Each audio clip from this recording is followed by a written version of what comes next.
ನಮಸ್ಕಾರ ಸ್ನೇಹಿತರೆ, ನೀವು ನೋಡ್ತಾ ಇದ್ರಿ ವೇದಾವತಿ ನದಿ ಮೈದುಂಬಿ ಹರಿಯುತ್ತಿರುವಂತಹ ದೃಶ್ಯ. ಸ್ನೇಹಿತರೆ, ಚಿತ್ರದುರ್ಗ ಜಿಲ್ಲೆ ಚಳ್ಳಕೆರೆ ತಾಲೂಕು ಪ್ರಶಾಂಪುರ ಹೋಬಳಿಯಲ್ಲಿ ಬರುವಂತಹ ಚೌಳೂರು ಬ್ಯಾರಿಕೇಡ್ ಗ್ಯಾರೇಜ್ ಹತ್ರ ನೀರು ಹರಿದು ಹೋಗುತ್ತಿರುವಂತಹ ದೃಶ್ಯಾವಳಿಗಳನ್ನು ನಿಮ್ಮ ಹತ್ರ ಹಂಚ್ಕೊತಾ ಇದ್ದೀನಿ ಸ್ನೇಹಿತರೆ.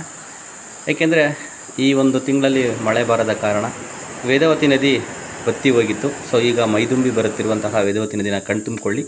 ಅದೇ ರೀತಿಯಾಗಿ ಈ ಒಂದು ಸುಂದರ ಮನಮೋಹಕ ದೃಶ್ಯವನ್ನು ಕಣ್ತುಂಬಿಕೊಳ್ಳಲು ಮುಂಜಾನೆ ಸಮಯದಲ್ಲಿ ಒಮ್ಮೆ ಭೇಟಿ ಕೊಡಿ ಹಾಗೂ ಸಂಜೆಯ ಸಮಯದಲ್ಲಿ ಒಮ್ಮೆ ಭೇಟಿ ಕೊಡಿ. ಯಾಕಂದರೆ ಆ ಒಂದು ಸಂಜೆಯ ಸಮಯದಲ್ಲಿ, ಮುಂಜಾನೆಯ ಸಮಯದಲ್ಲಿ ಹಚ್ಚ ಹಸಿರಿನಿಂದ ಕೂಡಿದಂತಹ ಈ ಮೈದುಂಬಿ ಹರಿಯುತ್ತಿರುವಂತಹ ವೇದಾವತಿ ನದಿಯ ಒಂದು ದೃಶ್ಯಾವಳಿಗಳನ್ನು ಕಣ್ತುಂಬಿಕೊಳ್ಳಬಹುದು. ಸ್ನೇಹಿತರೆ, ಇದುವರೆಗೂ ನಮ್ಮ ಯೂಟ್ಯೂಬ್ ಚಾನಲನ್ನು ಇದೇ ಪ್ರಥಮ ಬಾರಿಗೆ ನೋಡ್ತಿರೋರು ಸಂಪೂರ್ಣವಾದಂತಹ ವಿಡಿಯೋ ವೀಕ್ಷಿಸಿ, ವಿಡಿಯೋ ಇಷ್ಟವಾದಲ್ಲಿ ಲೈಕ್ ಮಾಡಿ, ಶೇರ್ ಮಾಡಿ, ಸಬ್ಸ್ಕ್ರೈಬ್ ಮಾಡಿ ಅಂತ ಹೇಳ್ತಾ, ಸ್ನೇಹಿತರೆ, ಈ ಒಂದು ನದಿಯಲ್ಲಿ ಮೀನುಗಳು ತುಂಬ ಅತಿ ಹೆಚ್ಚಿನದಾಗಿ ಕಾಣ್ತಾ ಇದ್ದಾವೆ. ನೀವು ನೋಡ್ತಾ ಇರ್ಬೋದು. ಈ ಒಂದು ಚೌಳೂರಿನ ಗ್ರಾಮಸ್ಥರು ಈ ಒಂದು ವಿಡಿಯೋನ ನಮಗೆ ಕೊಟ್ಟಂತಹ ಸಂದರ್ಭಗಳನ್ನು ನಿಮ್ಮ ಹತ್ರ ಹಂಚ್ಕೊತಾ ಇದ್ದೀನಿ. ಹೆಚ್ಚಿನ ಸಂಖ್ಯೆಯಲ್ಲಿ ಮೀನುಗಳು ಕಾಣ್ತಾ ಇದ್ದಾವೆ. ಸೊ ಮೀನುಗಾರರಿಗೆ ಅಥವಾ ಮೀನು ತಿನ್ನಬೇಕನ್ನೋ ಅಕ್ಕಪಕ್ಕದ ಗ್ರಾಮಸ್ಥರಿಗೆ ಒಮ್ಮೆ ಚೌಳೂರಿಗೆ ಭೇಟಿ ಕೊಡಿ, ಮೀನುಗಳನ್ನು ಹಿಡಿಬೋದು. ಸೊ ಅಲ್ಲಿನ ಒಂದು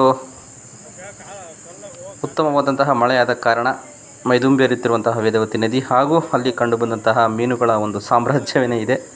ಹಾಗಾಗಿ ಈ ದೃಶ್ಯಾವಳಿಗಳನ್ನು ನಿಮ್ಮ ಹತ್ರ ಹಂಚ್ಕೊತಾ ಇದ್ದೀನಿ ಸ್ನೇಹಿತರೆ. ಒಮ್ಮೆ ಭೇಟಿ ಕೊಡಿ ಈ ಒಂದು ವೇದಾವತಿ ನದಿಯ ತಪ್ಪಲ ತೀರಕ್ಕೆ.